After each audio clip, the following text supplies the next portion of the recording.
Hey, everybody. This is really cool to say. It's kind of exciting, a little bit scary, but welcome back to the Golf Strategy School podcast. My name is Marty Griffin, and if we've never been introduced before, I'm the founder and host of Golf Strategy School. Back in 2015, January of 2015, I released the first episode of the Golf Strategy School podcast. I believe our first guest was Tim Kramer. And the Golf Strategy School podcast initially started out as a way to help grow the game of golf by educating golfers. And we were interviewing golf instructors from around the world. And it was going pretty well. I was getting listeners. People were finding it and consuming it and enjoying it. I mean, I saw the downloads slowly but surely kind of creeping up. But when I started thinking about it, I was really casting way too wide of a net. And thanks to a coaching call that I did with Cordy Walker of the Golf Science Lab podcast, as well as Golf in the Life of podcast, he had listened to my shows and he had recommended to me that, if I really want to succeed, I need to niche down further. And based off of what he had listened to, he felt I had a real strong mental approach to the game of golf. So I started thinking more introspectively and realizing that, I'm a dad. I've got 2 kids. I got a full-time job. How in the world do I maintain a single-digit handicap with essentially no time to practice? Well, it's because I'm super strong between my ears.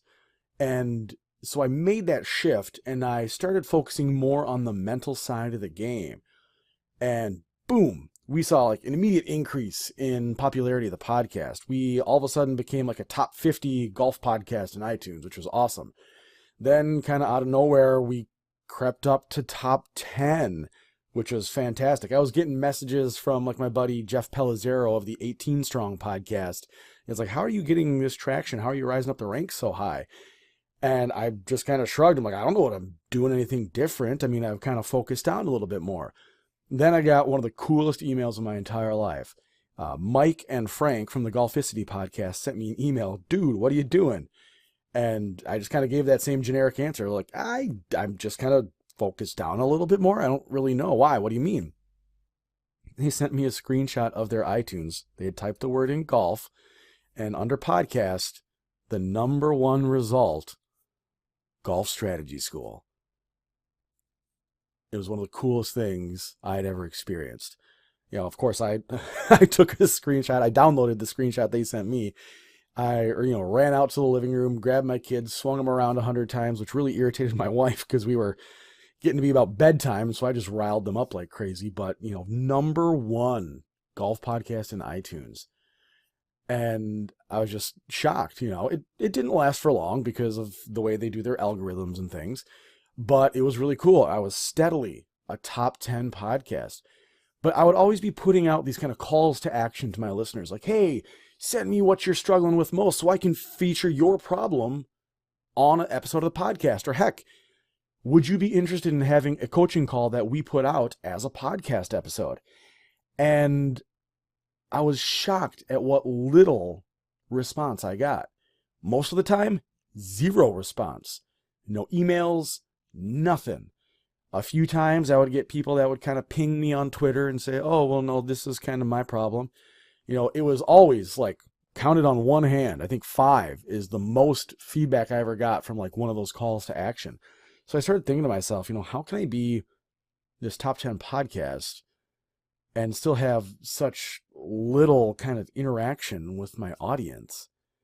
And I got thinking more and more, I'm hitting the target because the downloads are there, the listens are there, I'm helping people, but I'm not getting that connection with them. And the way I think of it, it's almost like when you go out, let's say you're an 18 handicapper, the goal is to break 90 most days. You go out, you shoot 43 on the front 9, you're yeah, I'm doing great, it's going to be a personal best, whatever the case may be. And then you make the turn and you just throw up all over your shoes and you collapse on the back 9 for a 51 or a 54. That's how I felt. I've got all this great stuff going on the front end, but like I've only got half the equation. I'm hitting the target, just not the bullseye. And that's when kind of Cordy's words were kind of echoing in my head again. You got to niche down. You got to niche down. So I was looking about where I can niche down further. And I was looking at the highly skilled player, the low handicap player. And I was looking at the majority of America, which is the higher handicap player. I think the USGA says their average handicap is about 15. But like a lot of my friends, a lot of the people I play in golf leagues with, they're 18, 22, 25 handicaps. And I was trying to find similarities in the mental game between these 18 to 25 handicaps and these single-digit handicaps. Might be surprising, might not be surprising for you, but it was surprising to me. I didn't find any similarities. Let's be honest. That's why they're different skill levels. So I went back and started looking at this bigger pool, the higher handicappers. I'm like, all right, well, let's just find the similarities here. So we start working on like all this data collection between, a couple years of my league. And I start to see these patterns show up that people struggle with the same concepts when they're these higher handicaps when it comes to the mental game. So we're looking at these golfers who struggle in the same manner all the time. They now are a smaller subset of people. We know the who.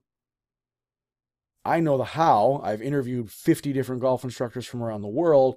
I've been playing for 25 years. Let's impart all of this knowledge now focused on a smaller group of people. So that's what this is going to be going forward. We're looking, this is kind of our thought for the content stream. Detailed practice instructions. We used to do that in some of the later episodes of the podcast, and it was very, very popular. But now we're going to focus it on the 18 handicap and above, kind of the 18 to 30-ish handicaps.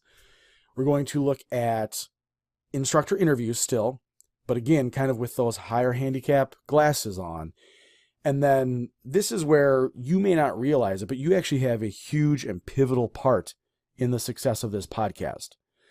I would love to, as much as I possibly can, feature coaching calls as podcast episodes. Now this is really kind of putting the rubber to the road. This is the pass-fail test. With this new content, as it starts to come out, I want you to tell me what's working, what's not. Give me feedback. If I don't know what's working, I have no idea how to help. And what I would like to do right now is to make the offer. I'll put it out there. The ball is officially now in your court.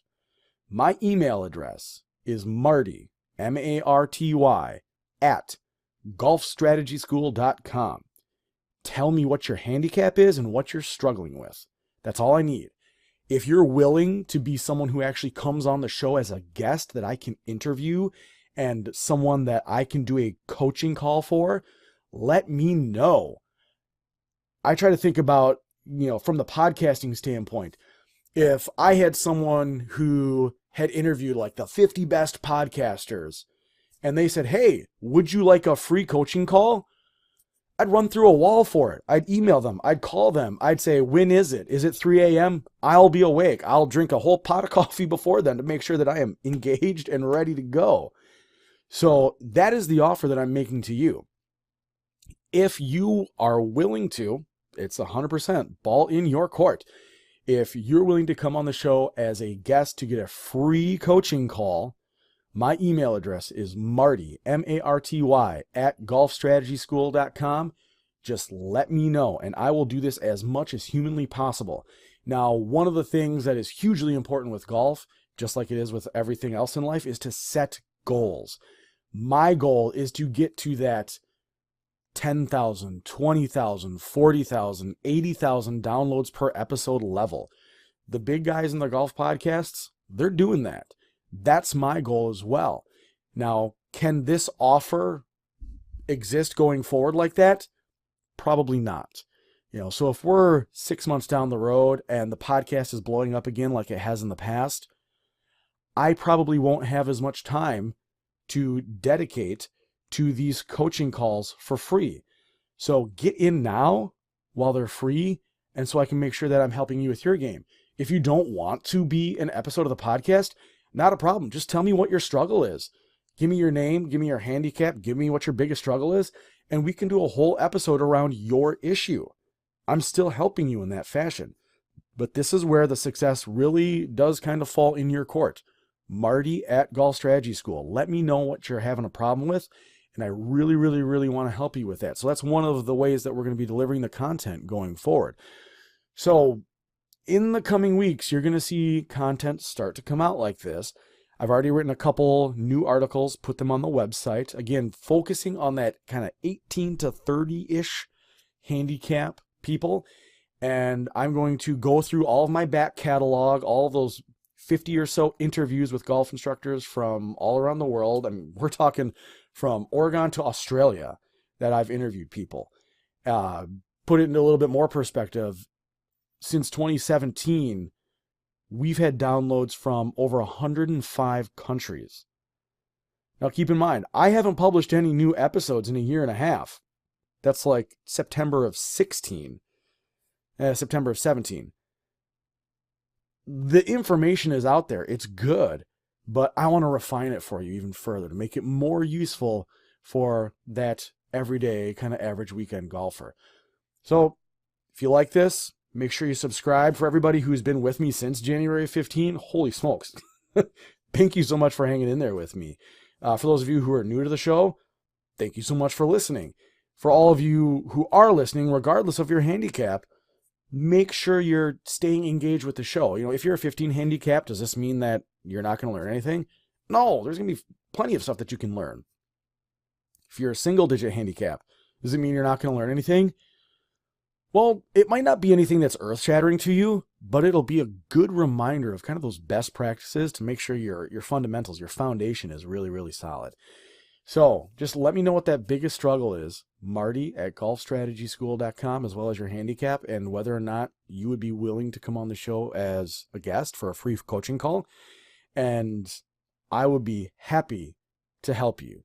So until then, until our next episode, just want to say cheers, and I will catch you all in the short grass. Thanks. Oh, that was a lot of talk. Crap, I'm still recording. Funny that I'm drinking out of this mug. So I don't know if you can see this. This is a mug with me and my dad who passed away 10 years ago.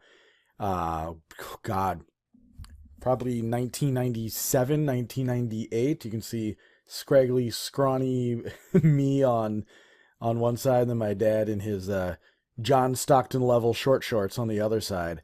Oh crap, look at that. That's actually, you can't tell from the picture, but I am wearing a TaylorMade hat in that picture, just like I am today. No, my daughter Taylor is not named after the clubs, if my wife is asking.